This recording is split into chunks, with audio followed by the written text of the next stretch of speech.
लक्ष्मण ने भी किया था। प्रभु श्री राम के साथ छल। भगवान श्री राम ने अपने प्राण से प्रिय भाई लक्ष्मण को मृत्युदंड की सजा क्यों दी? लक्ष्मण जी ने जल समाधि क्यों ले ली? लक्ष्मण जी ने ऐसा कौन सा पाप किया था? दोस्तों, आप लोग ये तो जानते ही होंगे, रामायण में भगवान श्री राम की छोटे भाई लक्ष्मण ने श्री राम की सेवा करने के लिए 14 वर्षों के लिए अपनी नींद का ही त्याग कर दिया था।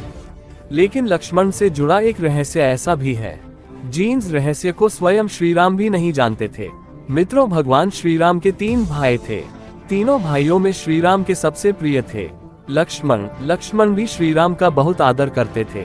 इसलिए जब भगवान श्री राम वनवास के लिए जाने लगे तो लक्ष्मण भी हट करके श्री राम के साथ वन गए। लक्ष्मण ने हर सुख दुख में भगवान श्री राम का साथ दिया। इसके बाद भी एक बार लक्ष्मण जी से एक छोटी सी गलती हो गई तो भगवान श्री राम ने उन्हें मृत्यु दंड दे दिया। भगवान श्री राम की आज्ञा का पालन करते हुए लक्ष्मण जी ने जल समाधि ले ली। और वह गलती क्या थी जिसने भगवान श्री राम को ऐसी कठोर सजा देने के लिए विवश कर दिया था? चलिए इसकी वास्तविक कहानी को जानते हैं। मित्रों, यमराज ये जानते थे कि भगवान श्री राम की इच्छा के बिना श्री राम न तो स्वयं शरीर का त्याग करेंगे और न ही शेषनाग के अंश अवतार लक्ष्मण जी अपने शरीर का त्याग करेंगे। ऐसे में यमराज ने एक चाल चली। एक दिन यमराज किसी विषय पर बात करने भगवान श्री राम के पास जा पहुंचे। भगवान श्री राम ने जब यमराज से आने का कारण पूछा तो यमराज ने कहा कि आपसे कुछ जरूरी बातें करनी है।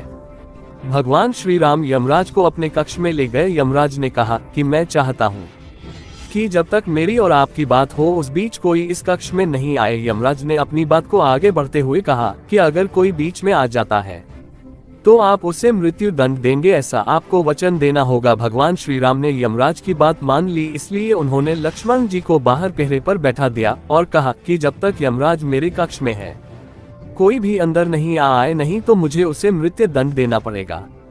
तो लक्ष्मण जी ने जो कोई भी मिलने आया उसे मना कर दिया और भीतर नहीं जाने दिया। परंतु उसी समय एक ऐसी घटना हो गई कि लक्ष्मण जैसा आज्ञाकारी भाई भी विवश हो गया। ये यमराज की ही चाल थी कि जब यमराज श्री राम जी की के कक्ष में थे उस समय दुर्वासा ऋषि अयोध्या पहुंच गए और श्री राम जी से तुरंत मिलने की इच्छा जताई। लक्ष्मण जी ने कहा कि भगवान श्री राम अभी यमराज के साथ विशेष चर्चा कर रहे हैं। भगवान की आज्ञा है कि जब तक उनकी बात समाप्त नहीं हो जाए कोई उनके कक्ष में नहीं आए, इसलिए आपसे अनुरोध है कि आप कुछ समय प्रतीक्षा करें। उन्होंने कहा कि अभी जाकर श्री राम से कहो कि मैं उनसे मिलना चाहता हूँ, अन्यथा मैं पूरी अयोध्या को नष्ट होने का श्राप दे दूंगा। लक्ष्मण ने बहुत अनुनय किया कि महाराज आप थोड़ी देर विश्राम करें और भोजन आदि के बाद तक यमराज चले जाएंगे, तब आप मिल लीजिएगा। परंतु दुर्वासा ऋषि ने किसी भी कार्य को दूसरों की इच्छा के अनुसार कभी नहीं किया। वह अत्यंत क्रोधित हो गए। इसलिए लक्ष्मण अयोध्या की प्रजा के लिए डर गए और अपने प्राणों का मुंह छोड़कर लक्ष्मण जी भगवान श्री राम के कक्ष में चले गए। भगवान श्री राम लक्ष्मण को सामने देखकर हैरान और परेशान हो गए। भगवान श्री राम ने लक्ष्मण से पूछा कि यह जानते हुए भी कि इस समय कक्ष में प्रवेश करने वाले को मृत्यु दंड दिया जाएगा, तुम मेरे कक्ष में क्यों चले आए? लक्ष्मण जी ने कहा कि दुर्वासा ऋषि आपसे अभी मिलना चाहते हैं। वह बहुत क्रोधित हैं। उनके हट के कारण मुझे अभी कक्ष में आना पड़ा है। श्री राम यमराज से अपनी बात पूरी करके जल्दी से ऋषि दुर्वासा से मिलने पहुंचे। यमराज अपने छल में सफल हो चुके थे। श्री राम जी से यमराज ने कहा कि आप अपने वचन के अनुसार लक्ष्मण को मृत्यु दंड दीजिए। भगवान श्री राम अपने वचन से मजबूर थे।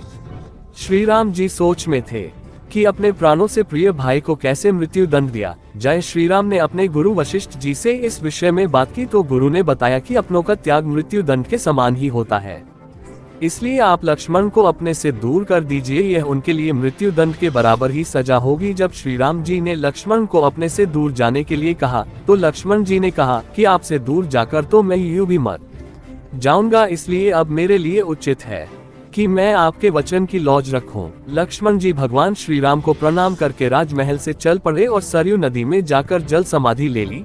दोस्तों, इसके अलावा लक्ष्मण जी ने एक बात और श्री राम से सदैव छुपा कर रखी थी, वो ये कि लक्ष्मण जी ने वनवास के दौरान 14 वर्षों में कुछ भी नहीं खाया था, जबकि भगवान श्री राम उन्हें रोज फल खाने के लिए देते थे और लक्ष्मण जी उन फलों को नहीं खाते थे।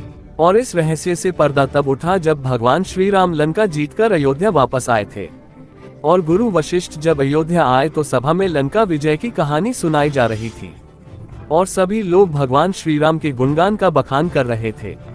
तभी गुरु वशिष्ठ ने ये कहा कि आज मैं आप लोगों को एक ऐसे रहस्य की बात बताऊंगा जिसे जानकर आप सभी लोग आश्चर्य से चकित हो जाओगे। हो सकता है कि श्री राम को भी इस बात पर विश्वास ना हो। दोस्तों, जैसे ही गुरु वशिष्ठ ने कहा कि लक्ष्मण ने 14 वर्षों में कुछ नहीं खाया, तो आश्चर्य से सभी चकित रह गए। और इस बात को सुनकर भगवान श्री राम ने कहा कि गुरुवर, मैं लक्ष्मण को रोज फल खाने को देता था और कुटिया में तो फल कहीं भी पड़े नहीं दिखाई देते थे, तो मैं इस बात को सच कैसे मान लूं कि लक्ष्मण ने 14 वर्षों तक कुछ नहीं खाया। इसे लेकर मेरे मन में एक शंका है।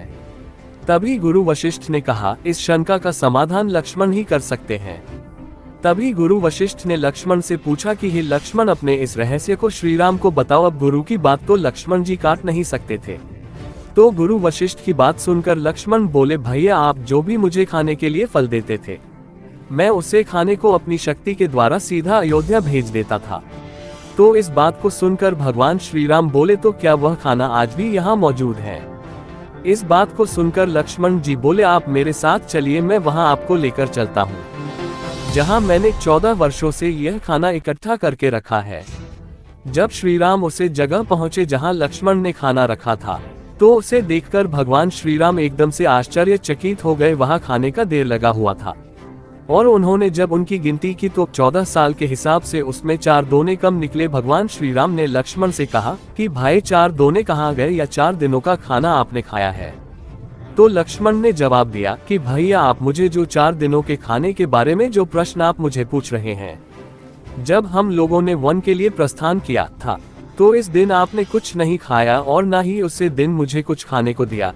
इसके बाद और जब हमारे पिता राजा दशरथ की मृत्यु का समाचार सुनने को मिला, तो उसे दिन भी आपने कुछ नहीं खाया और ना ही मुझे खाने को दिया। इसी प्रकार जब दुष्ट रावण ने माता सीता का हरण किया, उस दिन भी आपने कुछ नहीं खाया और मैंने भी कुछ नहीं खाया। और जब मुझे मेघनाथ द्वारा शक्ति बाण लगा, तब भी आपने कुछ नहीं खाया था। इसीलिए इसमें 4 दोने कम है। दोस्तों, भगवान श्री राम ने लक्ष्मण का यह उत्तर सुनकर कहा कि इतने बड़े रहस्य का पता मुझे 14 वर्षों तक नहीं लगा। और फिर भगवान श्री राम ने लक्ष्मण से कहा कि भाई, तुमने इतना बड़ा त्याग क्यों किया? लक्ष्मण जी ने उत्तर दिया कि भैया, आप मुझे खाने के लिए खाना तो देते थे, पर आपका ऐसा कोई आदेश नहीं था कि यह खाना मुझे जरूर खाना है, इसलिए मैं खाना नहीं खाता था। और भला मैं आपके आदेश बिना यह खाना कैसे खा सकता था? मैं तो आपके आदेश बिना कुछ नहीं करता। और भैया, आप ये तो जानते ही हैं कि मेघनाथ को सिर्फ वही मार सकता था जिसने 14 वर्षों तक कुछ भी नहीं खाया हो और ना ही किसी स्त्री का चेहरा देखा हो। इसलिए मैं वहां सीता माता के सिर्फ चरण ही देखे थे और मैं इसी त्याग के कारण ही मायावी मेघनाथ को युद्ध में मार पाया था। इस तरह श्री राम और लक्ष्मण दोनों ने अपने अपने वचनों और कर्तव्य का पालन किया। इसलिए कहते हैं, रघुकुल रीति सदा चली आए, प्राण जाए पर वचन ना जाए। मित्रों, आज के वीडियो में बस इतना ही। अब हमें इजाजत दे और वीडियो को अंत तक देखने के लिए आपका बहुत बहुत शुक्रिया। अगर पसंद आए तो लाइक जरूर करें। धन्यवाद। जय श्री राम।